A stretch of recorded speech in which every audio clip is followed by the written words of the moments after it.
नमस्कार दोस्तों, mentor fluent YouTube channel पर भागवत गीता की साइकोलॉजी पर एक अभूतपूर्व व्याख्या। मैं गीता हूँ दीप त्रिवेदी पुस्तक के हिंदी ऑडियो बुक समरी में आपका स्वागत है। एपिसोड 19 अध्याय 18। अर्जुन कहते हैं, हे कृष्ण, मैं संन्यास और त्याग की गहराइयों को भी पृथक पृथक समझना चाहता हूँ।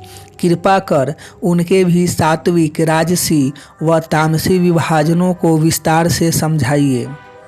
अब कृष्ण कहते हैं, कमाल है, अर्जुन मौके की नज़ाकत को समझने हेतु तैयार ही नहीं है। वह यह समझ ही नहीं रहा है कि वह युद्ध के मैदान में खड़ा है, किसी आश्रम में शिक्षा नहीं ले रहा है। बात समझने हेतु उसके पास वर्षों का समय नहीं है। घड़ी दो घड़ी में उसे निर्णय करना है और फिर इतना कुछ समझाने के बाद भी उसकी सुई अब भी त्याग और संन्यास पर ही अटकी पड़ी है। यानी उसके युद्ध न करने के प्रण में कोई विशेष कमजोरी नहीं आई है। कर्म व कर्तव्य क्या होता है, यह बार बार समझाने के बावजूद उसकी रुचि अब भी त्याग और संन्यास के नाम पर युद्ध के मैदान से भागने में ही बनी हुई है। परंतु मेरे पास भी अंतिम क्षण तक प्रयास करने के अलावा उपाय ही क्या है। सो मैंने सीधे कहा कि हे अर्जुन, संन्यास हो या त्याग, दोनों के मूल में तो कर्म ही है। संन्यास व त्याग का अर्थ कर्मों से निवृत्ति कतई नहीं है। जब तक जीवन है तब तक कर्म तो मनुष्य को करने ही हैं।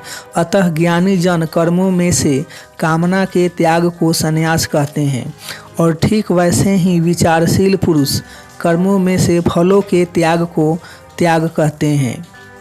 कुल मिलाकर बात चाहे संन्यास की हो या त्याग की, अंत में तो मनुष्य को अपने स्वार्थ से छुटकारा पाना है। अंत में तो मनुष्य को अपने स्वार्थ से छुटकारा पाना है, कर्मों से नहीं।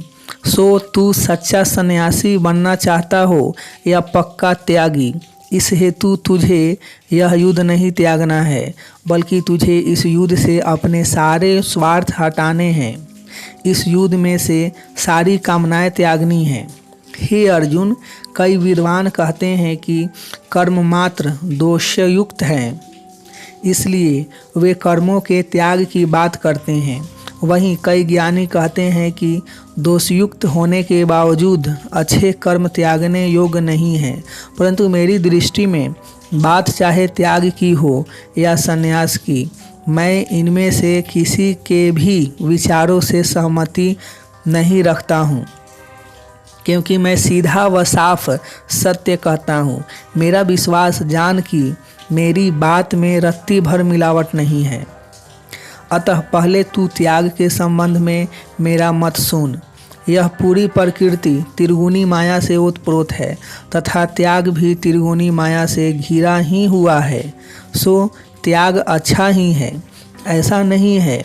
त्याग भी सात्विक, राजसी व तामसी होता ही है और त्याग के इस भेद को तू विस्तार से सुन। परंतु यह बात ध्यान रख कि त्याग में भी कर्म तो किसी कीमत पर त्यागने या टालने योग्य नहीं ही है। चांद, तारे, हवा, पानी, पृथ्वी वगैरह में से कोई भी क्षण भर को कर्म से विचलित नहीं हो रहे हैं, क्योंकि कर्म ही अस्तित्व में बने रहने की शर्त है। कर्म त्यागते ही वस्तु हो या व्यक्ति, सबका अस्तित्व मिट जाता है। अतः तमाम प्रकार की आसक्तियों को त्याग कर लगातार कर्तव्य कर्म करते रहना, यह सर्वश्रेष्ठ मनुष्य का लक्षण है। और ऐसे कर्तव्य कर्मों में से आसक्ति तथा फलों का त्याग ही एकमात्र सात्विक त्याग है।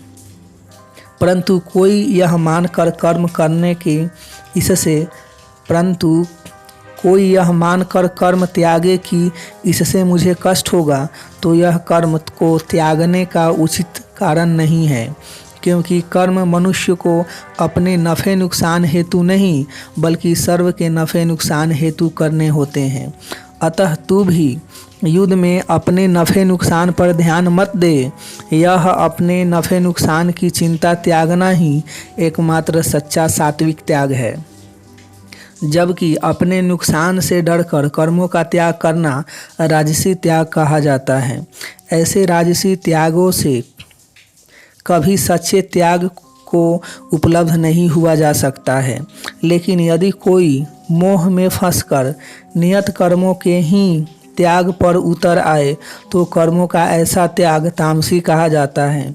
और ध्यान रख अर्जुन कि इस क्षण यह युद्ध कुदरत की ओर से तेरे लिए नियत हुआ कर्म है।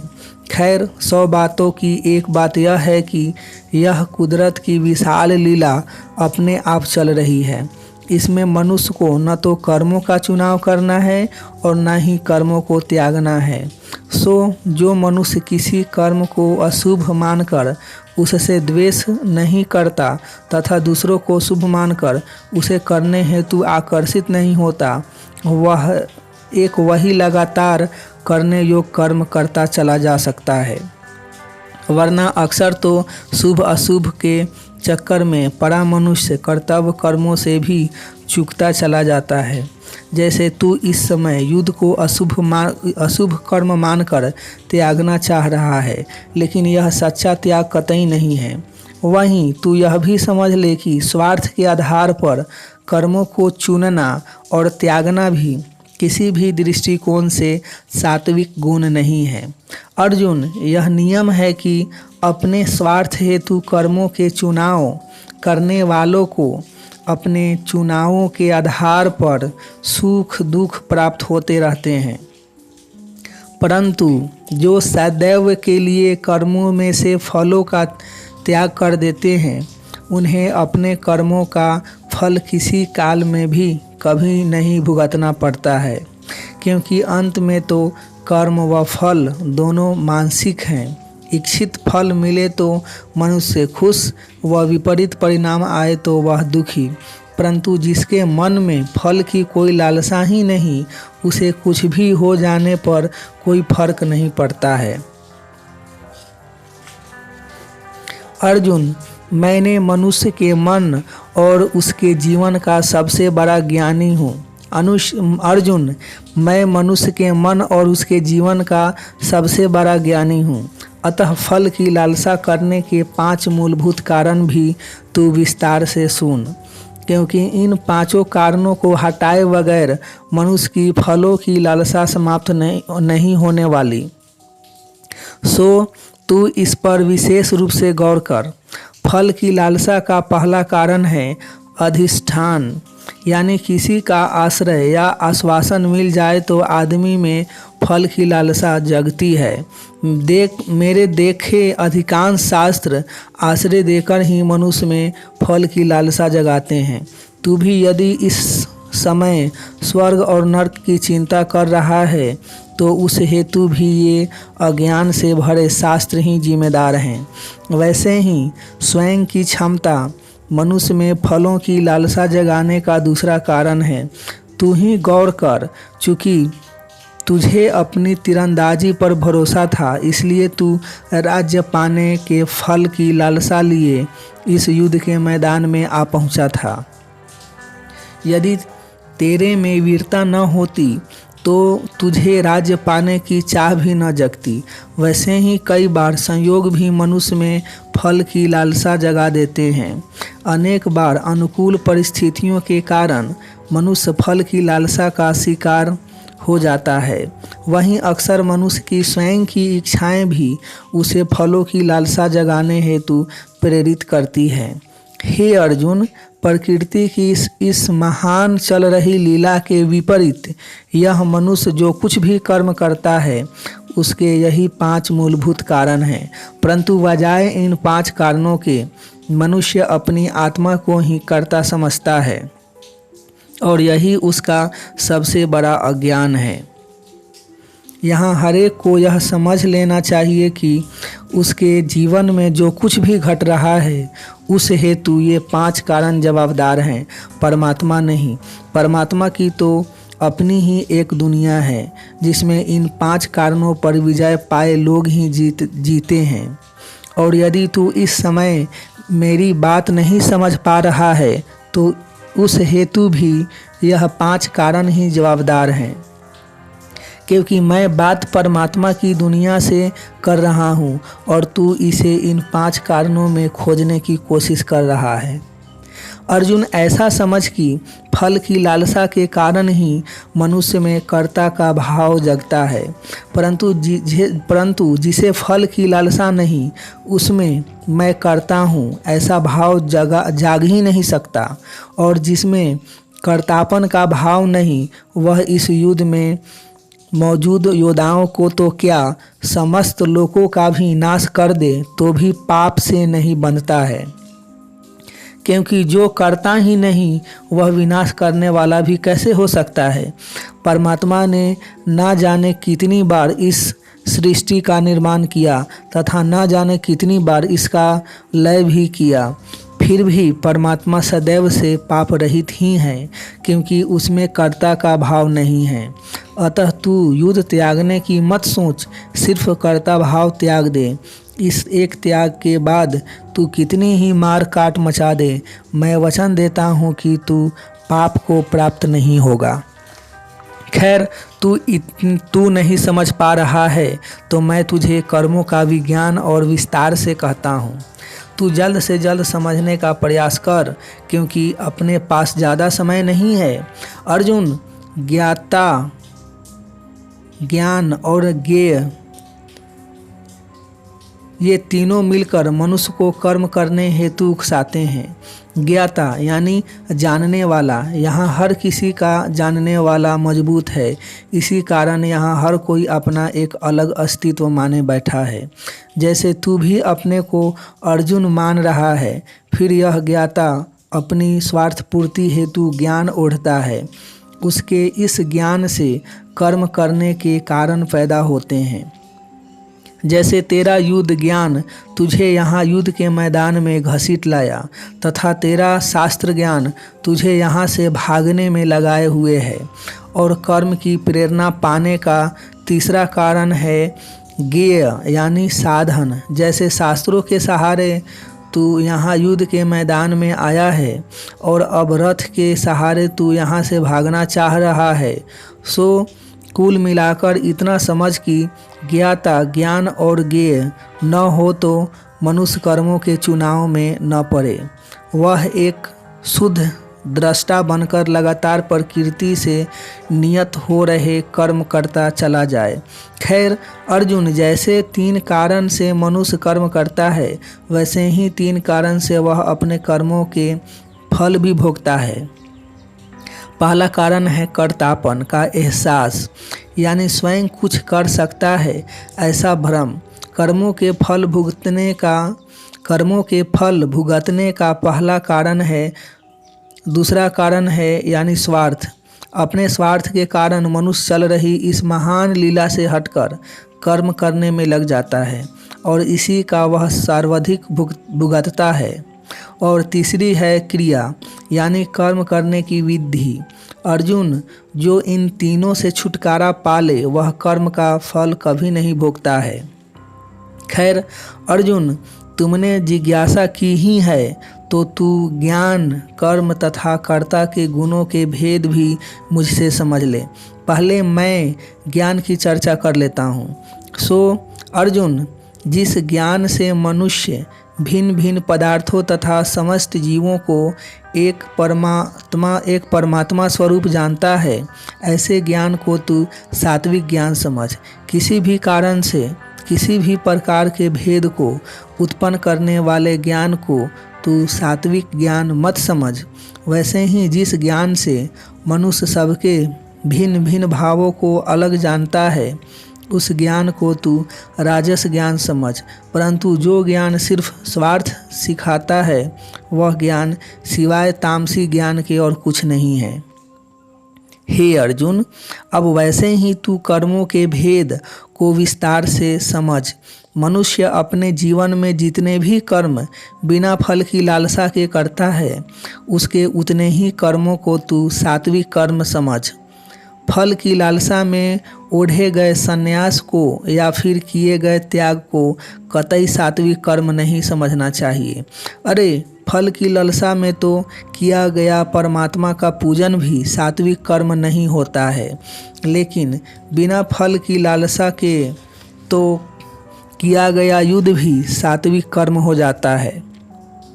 वैसे ही जो कर्म मनुष्य भोगों की लालसा हेतु करता है तथा उस हेतु जो कुछ भी परिश्रम करता है, उसके उन तमाम परिश्रमों को तू राजसी कर्म समझ। परंतु जब कोई मनुष्य बिना परिणाम की चिंता किए उग्रतावश कोई कर्म करता है, तो उसके ऐसे कर्म को तू तामसी कर्म समझ। यही नहीं, अपने सामर्थ्य को पहचाने बगैर किए गए कर्मों को भी तू तामसी कर्म ही समझ।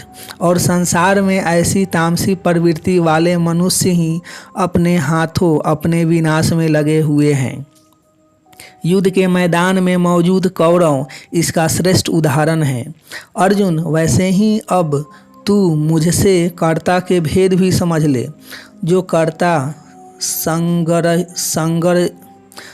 कर्ता संग्रहित है, यानी अपने में ही मस्त है, वह सात्विक कर्ता माना जाता है। वैसे ही जिस कर्ता का रस सिर्फ कार्य में होता है तथा जो कार्य करने में आने वाली अड़चनों से विचलित नहीं होता है, वह कर्ता भी सात्विक कर्ता ही होता है। परंतु जो कर्ता आसक्ति व लोभ से भरा है, जो अपने लोभ व आसक्ति के कारण सुख दुख भोगता रहता है, ऐसे बात बात पर सुख दुख भोगने वाले कर्ता को तू राजसी कर्ता समझ। लेकिन जो घमंडी या धूर्त है, जो कर्म दूसरों को नुकसान पहुंचाने हेतु करता है, ऐसे कर्ता को तू तामसी कर्ता समझ। खैर, जब मैं तुझे अब मनुष्य के मन के गहरे सत्य समझा ही रहा हूँ, तो तू समझे तो मुझसे बुद्धि व धृति के भी भेद विस्तार पूर्वक समझ ले। जगत की त्रिगुणी माया में मनुष्य की बुद्धि के भी 3 प्रकार होते हैं।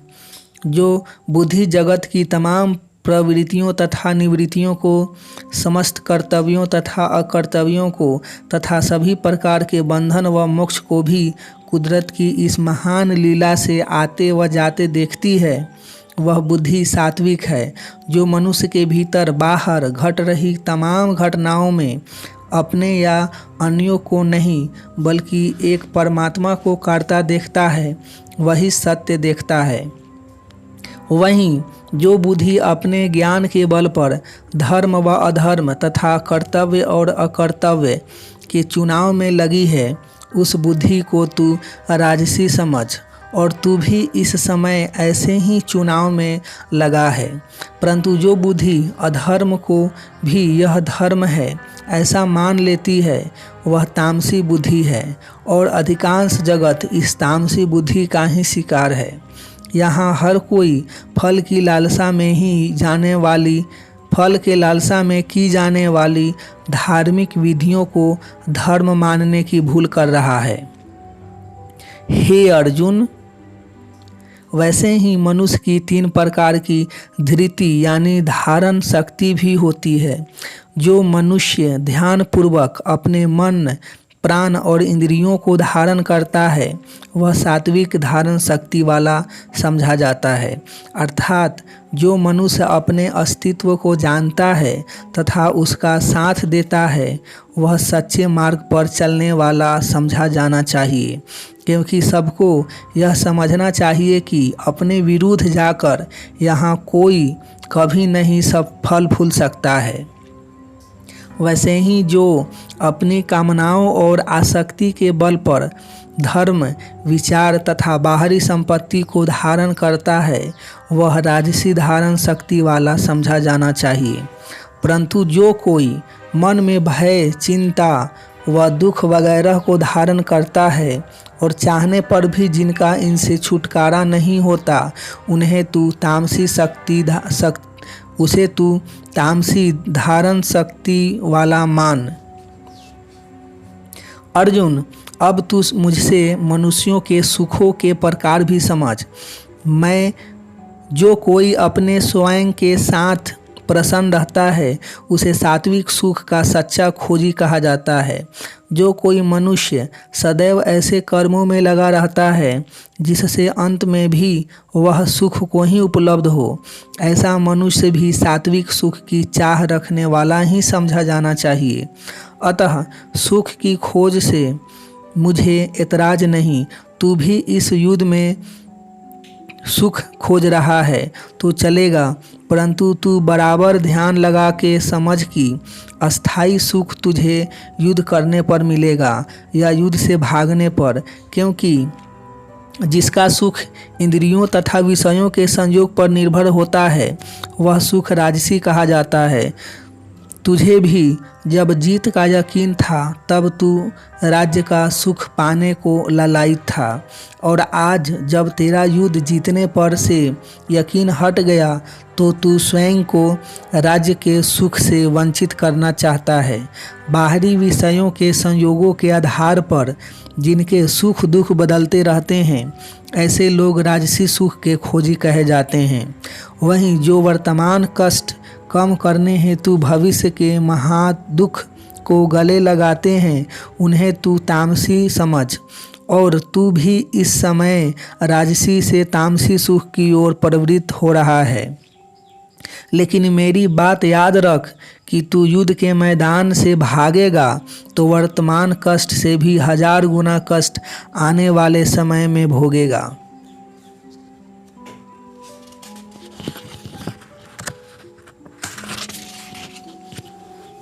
हे अर्जुन, पृथ्वी, आकाश या देवलोक जिस किसी के भी बाबत तू सोचता है उनमें ऐसा कोई नहीं जो प्रकृति की इस त्रिगुणी माया से अछूता हो, और इसी के आधार पर इस मनुष्य लोक में भी मनुष्य के कर्मों को उसके स्वभाव के अनुसार विभाजित किया गया है, और कोई मनुष्य अकारण अपने उन स्वभावगत कर्मों से इनकार नहीं कर सकता। कहने का तात्पर्य यह कि चूंकि तू स्वभाव से क्षत्रिय है अतः हारने के डर से तू युद्ध से इनकार नहीं कर सकता है, क्योंकि वीरता, तेज, स्वाभिमान तथा युद्ध से अकारण न भागना यह सब क्षत्रिय के स्वाभाविक गुण होते हैं। वैसे ही ब्राह्मण, वैश्य तथा शूद्र के भी अपने अपने स्वाभाविक गुण होते हैं। इस कारण यहाँ कोई भी अपने स्वाभाविक कर्मों से भाग नहीं सकता। तथा अर्जुन, एक राज की बात और समझ ले कि परमात्मा पाने हेतु यहाँ किसी क्षत्रिय या शूद्र को ब्राह्मण होने की आवश्यकता नहीं। ऐसा भ्रम स्वार्थी अज्ञानी फैलाते हैं। क्षत्रिय हो या शूद्र, वैश्य हो या ब्राह्मण, यहाँ सभी फलों को त्याग कर तत्परता पूर्वक अपने कर्म करते हुए परम सिद्धि को प्राप्त हो ही सकते हैं। अर्जुन, यहाँ सभी कर्मों में कोई न कोई दोष होता ही है। सूर्य जीवन देता है तो तपाता भी है, परंतु वह तपाने की ग्लानि में जीवन देने का महान कर्म नहीं त्याग रहा है। वैसे ही तू युद्ध करेगा तो मारकाट तो होगी ही, परंतु उसके डर से तू पापियों के अंत करने का मौका नहीं जाने दे सकता है। अतः युद्ध से भागने की बजाय तू युद्ध से भागने की प्रेरणा देने वाले अपने मन के विकारों पर गौर कर। इन सारे विकारों की जड़ में छिपी फलों की लालसा को पहचान।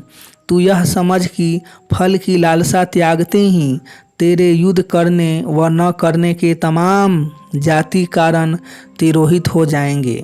फिर तू निसंदेह पापियों के नाश करने के एक उद्देश्य से युद्ध करने हेतु खड़ा हो जाएगा, और इस प्रकार युद्ध करने से तू परमात्मा को उपलब्ध हो जाएगा। और मैं तुझसे कई बार कह चुका हूँ कि स्वभाव में स्थित होना ही फल की लालसा त्यागने का एकमात्र उपाय है। अतः तू युद्ध अपने लिए नहीं परमात्मा के लिए कर। वह पापियों का नाश चाहता है, तू पापियों के नाश करने का निमित्त हो जा। तू तेरा कर्म तथा उसके परिणाम की चिंता दोनों मुझे अर्पित कर दे। तू पूरी तरह से हट जा, फिर यह युद्ध तू नहीं करेगा, मैं करूँगा। और जब तेरे बदले युद्ध मैं करूँगा तो निश्चित ही पल भर में तुझे समस्त संकटों से उबार भी लूँगा। परंतु स्वार्थ, अहंकार व गलत ज्ञान के कारण अगर तू मेरी बात नहीं मानेगा तो यह स्पष्ट समझ ले कि तू नष्ट हो जाएगा और मैं तुझे अपने विश्व स्वरूप के दर्शन करा ही चुका हूँ। अतः मेरी बात पर अविश्वास करने हेतु तेरे पास सिवाय तेरे अपने अहंकार के अन्य कोई कारण मौजूद नहीं है और हर अहंकार का विनाश करना ही मेरा एकमात्र कर्तव्य है। और यह स्पष्ट समझ ले कि अपने कर्तव्यों का पालन करते वक्त मैं मित्रता या रिश्तेदारी नहीं देखूंगा। क्या करूं, मेरी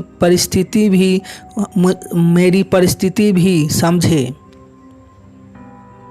अपने कर्मों से कौरवों का विनाश तय हो चुका है, परंतु यह विनाश प्रकृति तो करने से रही, उस हेतु निमित्त तो मनुष्यों को ही बनना पड़ेगा। ऐसे में अर्जुन निमित्त बना रहे, वह युद्ध के मैदान से न भागे, यह देखना मेरे कर्तव्यों में आता है और मैं यह कर्म जीवन पर्यंत निभाने को तैयार हूँ, परंतु समय उसकी इजाज़त नहीं दे रहा है।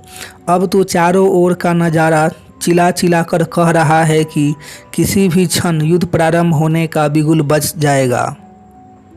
अब अर्जुन को समझाने में तो मैंने अपनी ओर से कोई कसर बाकी रखी नहीं थी और जो अब तक नहीं समझा उसके आगे भी समझने की संभावना नहीवत ही थी। ऐसे में मेरे पास उसे और समझाने की बजाय उसके युद्ध से भागने के कारण पर तगड़ा प्रहार करना ज़्यादा उचित था और वह अपने जाति स्वार्थ के कारण युद्ध से भागना चाह रहा था, इसमें मुझे कोई संदेह नहीं था। सो मैंने सीधे मजबूताई से उसके स्वार्थ पर ही हमला कर दिया। मैंने उससे स्पष्ट कहा कि तू मेरी बात मानेगा तो तुझे सब मनचाहा मिल जाएगा, परंतु तू युद्ध से भागेगा तो तहस नहस हो जाएगा। ऐसे में मैं रिश्तेदारी या मित्रता नहीं देखूंगा। मैं तेरा सारथी युद्ध के मैदान में हूँ। युद्ध के मैदान में मैं तेरे लिए सब कुछ करूँगा, परंतु तू सोचता है कि मैं तुझे युद्ध के मैदान से ले चलूँ तो वह कभी नहीं होने वाला। युद्ध के मैदान से बाहर तू अपनी जवाबदारी पर जाना होगा। युद्ध के मैदान से बाहर तुझे अपनी जवाबदारी पर जाना होगा और वह भी अपने पाँवों से चलकर। ऐसे में तुझ पर कोई हमला कर दे तो मेरी कोई जवाबदारी नहीं होगी। अतः तू मुझ परमात्मा की कृपा चाहता है तो तुझे युद्ध के मैदान में ही डटकर खड़ा होना होगा। यहाँ सबको यह समझ लेना चाहिए कि मुसीबतों का सामना करने वालों के साथ तो परमात्मा खड़ा रहता है, परंतु मुसीबतों के डर से भागने वालों के साथ परमात्मा छोड़ देता है। खैर, डरा तो उसे अच्छे से दिया ही था। यूं भी कई बार डरे हुए व्यक्ति को और डराकर भी काम पर लगाया जा सकता है। और बस आगे मैंने उसे उसी तर्ज पर मौके की नजाकत का सत्य समझाते हुए कहा कि हे अर्जुन, यदि तू अपनी जिद व अपने अहंकार का आश्रय लेकर यह सोच रहा है कि मैं युद्ध नहीं करूँगा तो तेरा यह सोचना मूर्खतापूर्ण है। तेरे अपने चंद स्वभाव ही तुझे युद्ध में घसीट लेंगे। यदि तू जाते हुए पर कर्ण ने तीर बरसाना शुरू कर दिया तो तू खामोश नहीं रह पाएगा। ऐसे में निश्चित ही तू उसके तीरों का शिकार होने की बजाय धनुष उठाना पसंद करेगा। और मान ले कि तू एक बार को युद्ध के मैदान से सलामत निकल भी गया तो भी द्रौपदी से तेरा मोह उसके एक इशारे पर तुझे फिर युद्ध के मैदान में ला खड़ा करेगा। सीधा समझ ले कि अटल हो चुका यह युद्ध तुझे करना तो हर हाल में पड़ेगा ही, चाहे अपनी मर्जी से कर या दूसरे के दबाव में आकर कर। और मैं तुझे इतना ही कह रहा हूँ कि जब युद्ध करना ही है तो अपनी मर्जी से दिल खोल कर कर। ऐसे में तू अपनी श्रेष्ठ वीरता दिखा पाएगा और तो ही युद्ध का परिणाम अपनी चाह अनुसार ला पाएगा। वरना यदि बेमन से युद्ध किया तो मुफ्त में मारा जाएगा।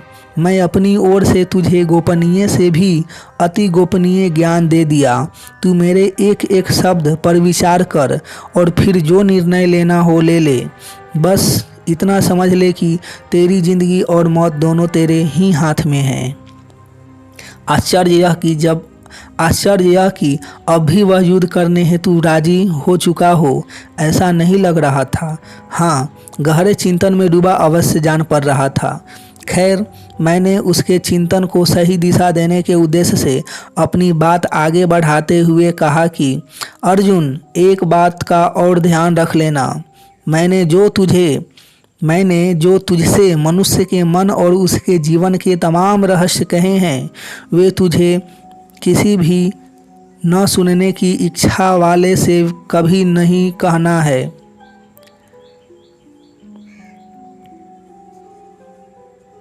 एक बात का और ध्यान रख लेना, मैंने जो तुझसे मनुष्य के मन और उसके जीवन के तमाम रहस्य कहे हैं, वे तुझे किसी भी न सुनने की इच्छा वाले से कभी नहीं कहना है, ना ही अपनी आत्मा का सर्वथा तिरस्कार कर रहे किसी अयोग्य व्यक्ति से तुझे यह उपदेश कहना है। प्रकृति का यह नियम हरेक को हमेशा के लिए ध्यान में रख लेना चाहिए कि प्रकृति अयोग्य व्यक्ति को कभी कुछ नहीं देती। वहीं प्रकृति किसी की इच्छा के विपरीत भी उसके साथ कोई ज़बरदस्ती नहीं करती है। परंतु हाँ, कोई प्रेम पूर्वक यह रहस्यमय ज्ञान जब सुनना चाहे तो उसे यह ज्ञान अवश्य देना चाहिए। उस ज्ञान को सुनने वाले तथा इस सत्य ज्ञान को फैलाने वाले दोनों मेरे सच्चे भक्त माने जाने चाहिए। यह समझ ले अर्जुन कि उनसे बढ़कर मेरा प्रिय अन्य कोई हो ही नहीं सकता है, और मेरा ऐसा जो कोई भी भक्त इस ज्ञान को भीतर उतार लेता वह तो निसंदेह मुझे ही प्राप्त होता है। अर्जुन, यह एक ऐसा ज्ञान है जिस पर किसी भी युग का व्यक्ति मनन करेगा तो उसका उद्धार हो जाएगा, और तुमने तो मुझसे यह साक्षात सुना है। आश्चर्य यह कि फिर भी तू अभी तक असमंजस में है। समस्या क्या है?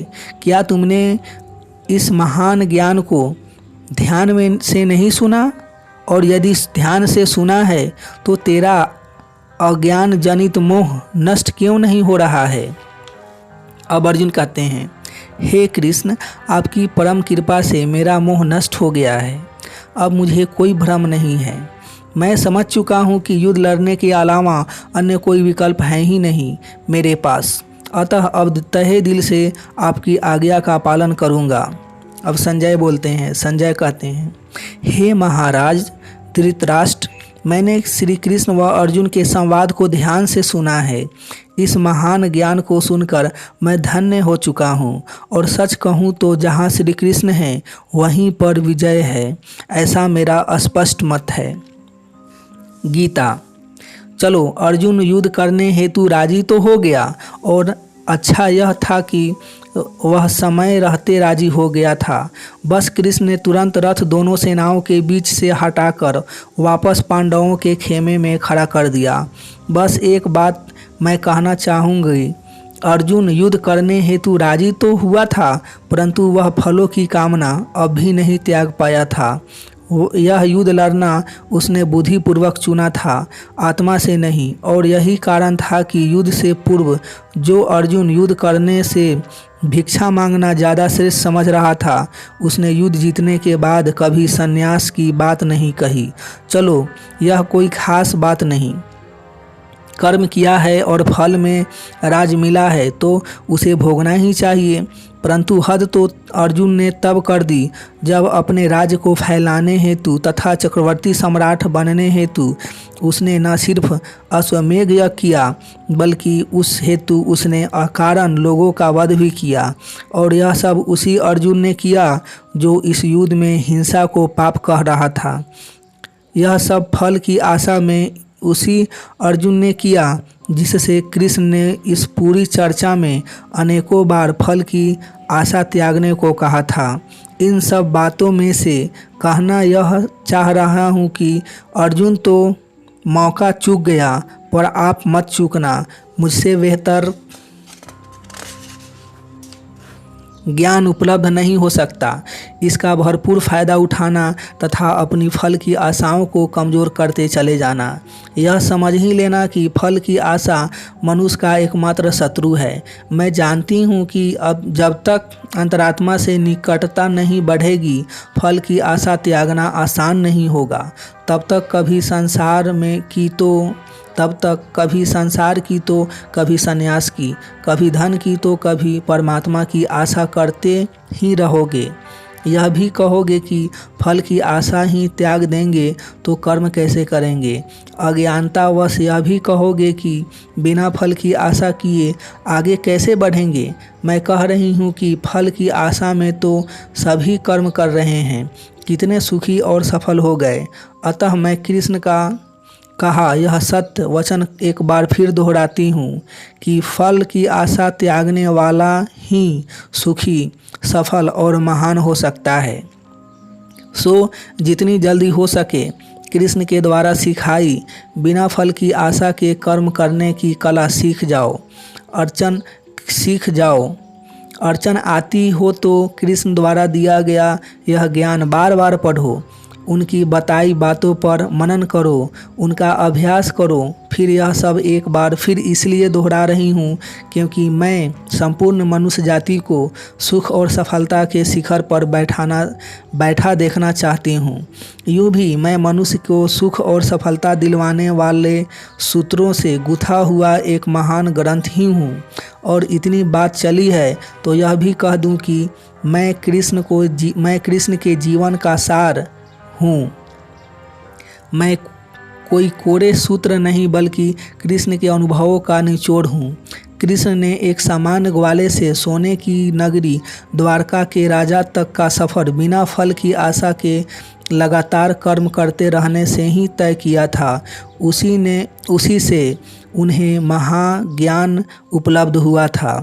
और आप तो जानते ही हैं कि कृष्ण संन्यास के नहीं कर्मों के पक्षधर हैं। कृष्ण जंगलों में भटकने को नहीं दिल खोलकर जीने को प्रधानता देते हैं। इसलिए हर आने वाले नए युग के साथ उनकी कही बातों का महत्व बढ़ता चला जाएगा। निवेदन सिर्फ इतना करना चाहती हूँ कि आप इसका भरपूर फ़ायदा उठाएं। बस इसी उम्मीद के साथ आपकी गीता अब आपसे इजाज़त लेती है। नोट: कृपया गीता का यह सार पढ़ते वक्त व पढ़ने के बाद भी बार बार भगवत गीता के श्लोक को भी अवश्य पढ़े व सुने। निवेदन मैं यह भी करूँगा कि गीता के श्लोकों को उसी भाषा में सुने व पढ़े जिसमें आपको महारत हासिल हो। Practical application 23। इस अध्याय का सबसे बड़ा सबक है कृष्ण द्वारा अर्जुन को दी गई चेतावनी।